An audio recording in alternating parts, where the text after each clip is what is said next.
Syederalun Gubernur Riau Syamsuar menyerahkan 8 mobil listrik baru untuk pejabat di Riau. Mobil listrik itu dibeli dengan APBD Provinsi Riau untuk satu unit 1,3 miliar rupiah. Total anggaran yang harus dikeluarkan untuk 8 kendaraan mencapai 10,4 miliar rupiah.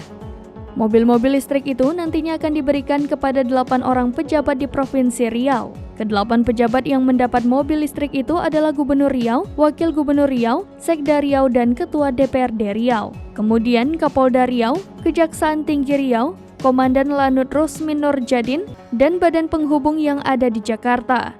Dilansir dari Kompas.com pada Rabu 5 April, Gubernur Riau Syamsuar menyampaikan pembelian mobil listrik untuk dinas ini berdasarkan instruksi Presiden Joko Widodo. Menurut Syamsuar, pemerintah sudah seringkali menginstruksikan agar Pemprov Riau segera melakukan pembelian mobil listrik untuk para pejabat di Riau. Pengadaan mobil listrik ini, kata Syamsuar, juga sejalan dengan program Riau Hijau sebagai upaya pemerintah mengurangi emisi karbon.